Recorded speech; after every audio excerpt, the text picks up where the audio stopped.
I should not run after money. Kasi yung judgment ko, Clouded. mali eh. Oo. I will try to get projects na malaki, hindi ko naman kaya. Hindi lang kinakailangan na makontrol mo, i-manage mo yung nasa kamay mo. Aha. Kundi iniintindi mo yung pwede mangyari sa labas. Pumasok ang pera, what do you do? Correct. Diba? Kung hindi ka marunong, you're undisciplined as an individual, maubos lang yun, di ba? We must rise above that desperation for money eh. Kasi for us to become good business people, we really have to serve the customer. Correct.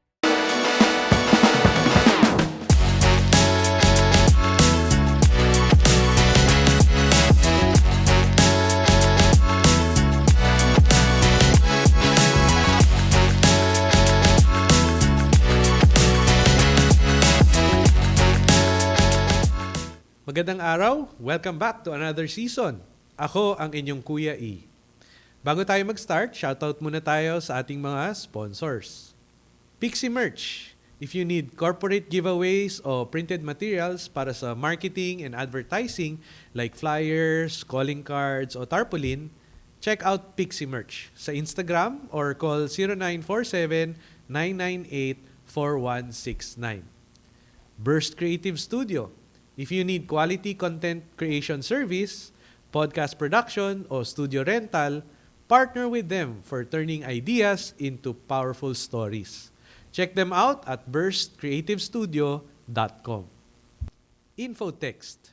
Kung gusto mong mas mapadali ang communication ng business mo, ito ang go-to platform for bulk SMS solutions, customer engagement, at real-time updates. Check out myinfotext.com para sa hassle-free messaging. Ang daming entrepreneurs hirap maghanap ng tamang pondo at tamang plano para i-grow ang business nila. Kaya today's episode, perfect para sa iyo kung gusto mong matutunan paano nga ba mag-manage at magpalago ng finances ng negosyo. Our guest is a seasoned business finance consultant with 30 plus years of experience. Founder siya ng Market Project and Kapayaman Entrepreneurial Community. Author din siya ng Freedom to Create Wealth. Plus, vlogger pa siya sa TikTok at Facebook na nagbibigay inspirasyon sa mga entrepreneurs. Please welcome Mr. Bonnie De Jesus. Welcome, Sir Bonnie. Hello, Eric. Thank you. Kumusta po? Thank you. Mabuti. Thank you for inviting me here. Yes, better than good. Yeah, better than good. It's Yes. better than good. Yes.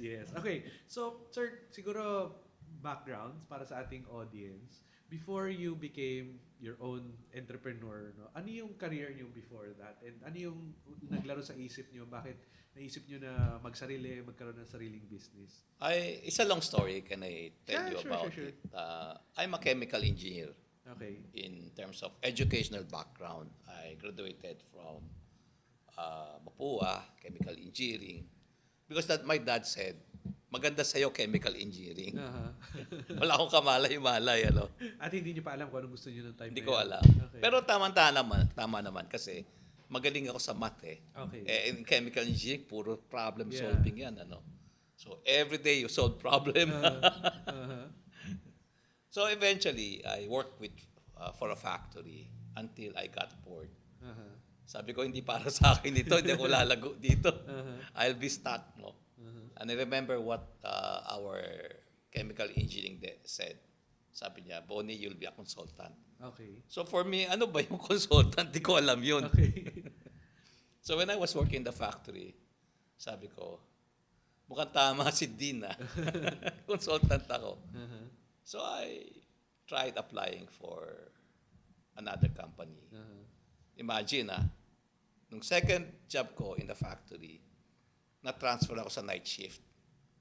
And then, sabi ko, mag-a-apply ako. And noon, pupunta ka sa building, punta ka sa personal department. Okay. You ask me, opening ba dito? So that's what I did. From one end of Ayala Avenue Okay. to the other end, isa-isa akong building. Okay. I took the exam. Second to the last, sabi ko, malapit na, mauubos na to. Natanggap ako in a finance company. Okay. I was a technical analyst. They took me in because I am a chemical engineer. Okay. But eventually, I learned finance kasi we're a team evaluating projects for funding by foreign institutions, foreign financing institutions. So doon ako natuto ng finance, no? Kaya after that, I still work for 4 more companies, palipat-lipat ako. But in my mind, this is what I am, I'm a finance man. Okay. So, So, during that time na nasa corporate kayo sa finance, ano yung parang turning point that you decided to have your own business? ito, maganda istorya. No? gusto kong ikwento ito, no? Kasi, I never had any inkling na I will go freelancing or Okay. I'll go into business. In our family, wala. Walang negosyante. Puro empleyado. So, while I was in the finance company, na natuto ako ng finance, doing financial projections. Dati wala pang computer. Columnar pad. Wow. At may ano, Okay. At you least would may use calculator. pencil. Ha? Calculator meron naman. May calculator. Okay. Pencil, eraser, calculator. That's what you use. Okay. Somebody approached me from the office. Sabi niya, Bonnie, can you do me a financial projection? Bayaran kita ng 3,000 pesos. Sabi ko, wow, malaki yun, ano? So, that was 1970s. Okay. Tinanggap ko yung challenge. I finished it up to 3 o'clock in the morning for 3 days. Ginagawa ko. Tapos sinabit ko sa kanya. I earned 3,000 pesos. For me, that was a revelation. Sabi ko, kaya ko palang kumita outside of employment. No? Pero I didn't jump into freelancing at once. No? I took 2 more jobs. And then I got married. When I was married, another former office mate approached me, said, Bonnie, can you do a project study? Lalakarin ko sa bangko for a loan. Tig to 20,000 tayo. Sabi ko, sige, game. Ginawa ko, I earned 20,000. That was still in the early 80s. No? So I said, kaya pala, no? This thing I have, which is how to do project studies, do financial projections, to arrange a loan, kikita ako dito, sabi ko. So I told my wife, after having 20,000, yun na yung pera namin. Sabi ko, re-resign na ako, napapagod na ako sa corporate life. Nababurn out ako eh, sabi ko. Sabi ng wife ko, di sige, habang bata ka pa, subukan mo na, kaysa tumanda ka pa. So I jumped ship, no? So I started freelancing. After 9 months, naubos ang pera ko. I had to sell my Freelancing. car. 9 months of freelancing. Hindi ako kumita kahit isa. Okay. My mistake then was, I was dreaming bigger than what I can do. Like, sabi ko, kikita ako ng milyon-milyon dito. Habol na ako ng habol ng kliyente na malalaki. Wala nangyari sa akin. Wala ako napa-approve na loan. So, I sold my car. And then when 1,500 pesos na lang natitira sa akin, I told my wife, ito na lang pera natin. Huwag mong ibabayad sa apartment ito, ha? Sabi ko. Okay. No more car. And then somebody, a former office mate in the finance company, called me up and he said, halika mag-usap tayo nga. Tama-tama, wala na akong pera. Okay. So, in short, he said, I'll make you a president of my new company. Ba, sabi ko, medyo ayaw ko, kaya lang wala na akong choice. Then I said, can you give me a car? He gave me a car. Okay. So, done. Okay. So, I stayed with the company for 3 years. And then, Ninoy Aquino was shot. Oh, wow. And this is the turning point for me as a businessman. Because when Aquino was shot, the economy went into crisis. The banks raised the interest rates to more than 30%. Wow. Grabe, ano? 30%? 30%? Oo. But then, because I know how to do project studies, I know how to access funds. That's only 18%. Mura, no? So grabe, nung mga Chinese na SMEs came knocking at my door. Bonnie, tulungan mo kami. Okay. Ang saya, no? Sabi ko, this is it, no? Well, before, I was running after clients, the big-time clients. Now, the clients were coming after me. Yeah. And they want my service, no? So that's when I told my boss.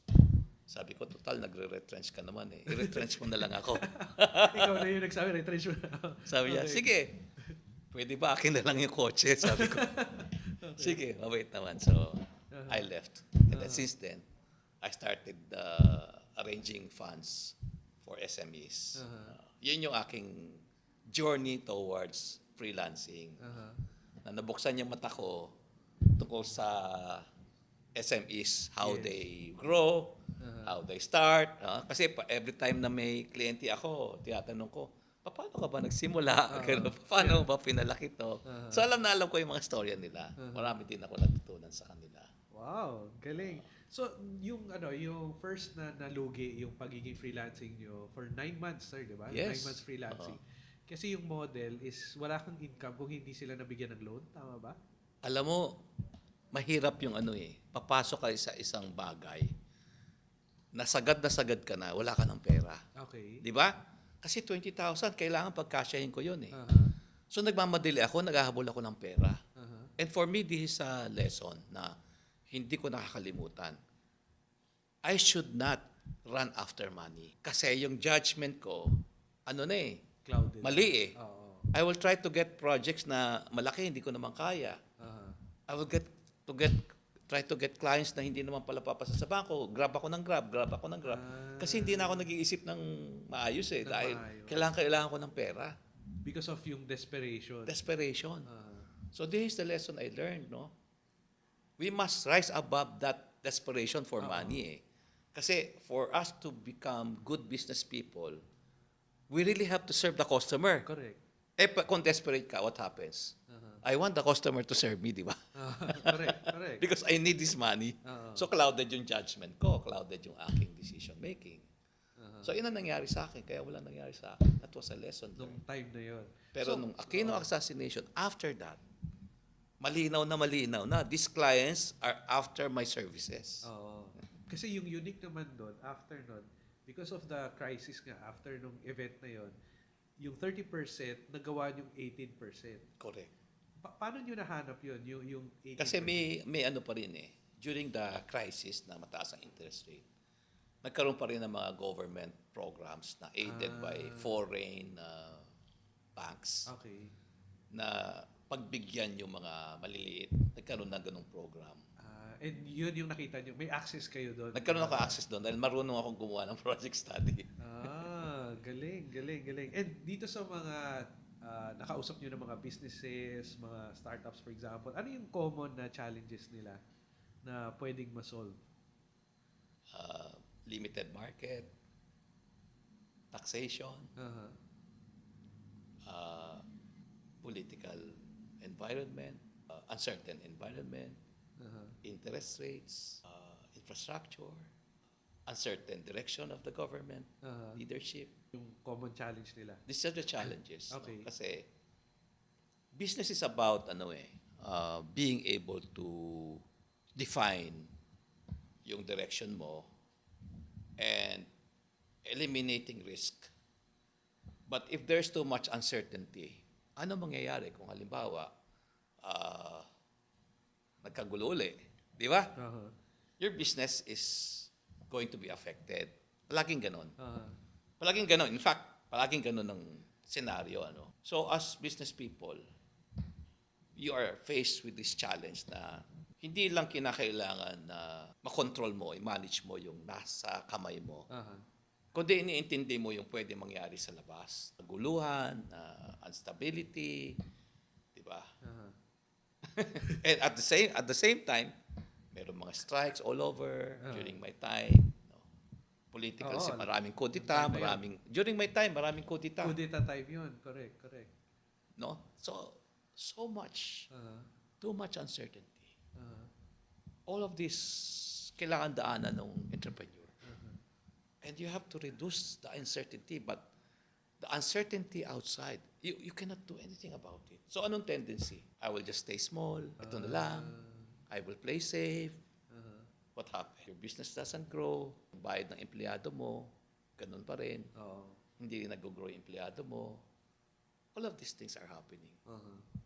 So ano yung pwede pong gawin ng mga businesses kahit sobrang dami ng mga uncertainties, ano yung nakikita nyo pwede nilang gawin? If you are actually able to reduce the uncertainty by doing what you have to do, like pag-aralan mo maigi yung market mo, be the best in serving your customer, and differentiate yourself from others of similar products, differentiate yourself, and keep on improving. You will still succeed in the kind of market that we have. Aral ang kinakailangan. Pag-aralan mo, paano ka makaka-create ng matibay na team, more organized systems and control. Pag tinignan mo lahat yun, it reduces the element of uncertainty. And this is the problem that I always encounter in Kapayaman. Meron tayong ugali na swertihan, di ba? We're the Mga chamba, di ba? Kasi kaya nga ang dami nagsusugal, di ba? So, ang tendency is malaking element ng chamba, ng luck, or jackpot, di ba?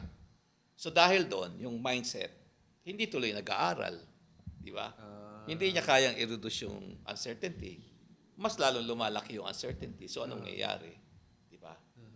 Matatalo siya sa competition, sa mas magaling. So, the key is being able, in any kind of environment, the key is being able to reduce the uncertainty, plan well. Tatlong bagay yung tinuturo ko, no? Number one is your financial management.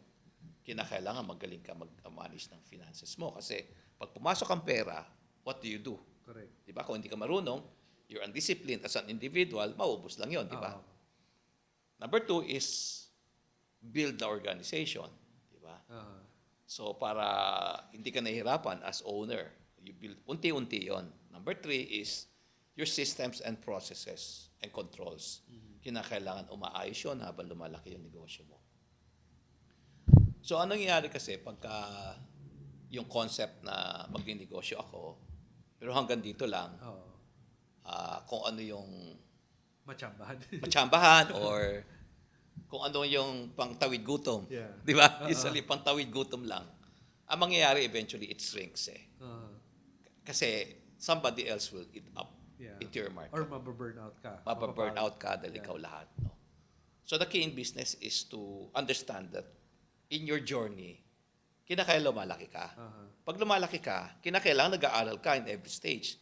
Hindi pwedeng tsamba yung paglaki mo, di ba? Correct. So the more you grow, the greater is your element of reducing the risk, managing properly, removing uncertainty, the more you have to manage. Yun ang pala madalas nagkukulang yung understanding Doon nagkakamali.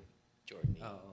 Kaya marami nagsisimula ng business pero hindi talaga nila napapalaki. Hindi nila napapalago. And better for them kasi kung hanggang doon lang talaga. Kaya lang nangyayari is magsishrink yung market, lipat ako sa iba. Lipat uli ako. Palipat-lipat ako. Di ba? Wala ako na ma-master. Yun ang nangyayari kasi nga kulang sa pag-aaral. No? But a lot of my clients are able to grow bigger kasi nakikita ko naman yung kanilang attitude. No? Very important yung attitude towards progress. No? Kailangan talaga continuous yung continuous, learning. Kasi paano, halimbawa, our tendency is, kagaya ko, nung nagsimula ako, I just wanted to get the money from the customer, di ba? Paano kung ganon? So, pumasok ka sa business, you just want to get the money of the customer. Hindi mo na pag-aralan yung customer.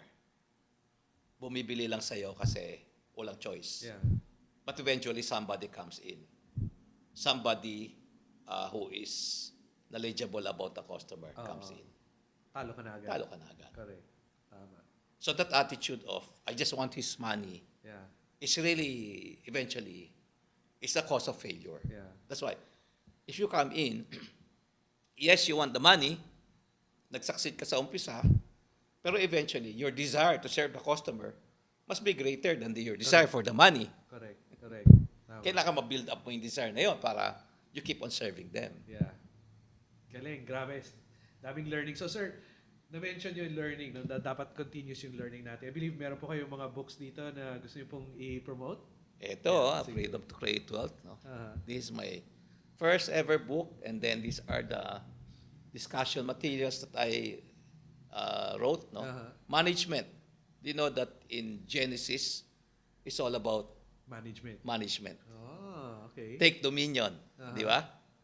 And then in Genesis also, it's about creating value. Okay. We were created by a creator God.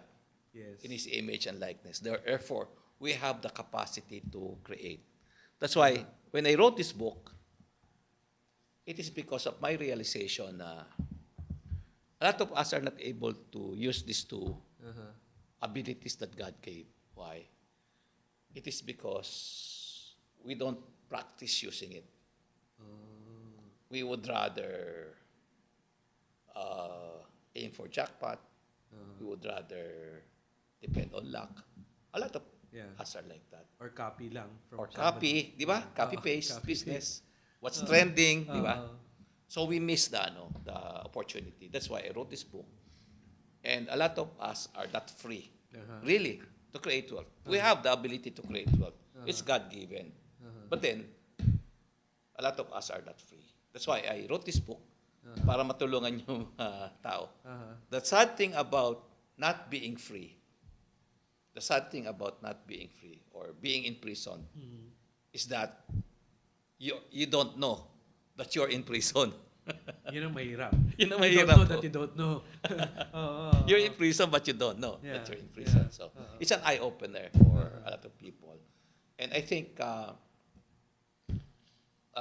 we cannot deny the fact that the Philippines is one of the richest countries in Asia. Yeah.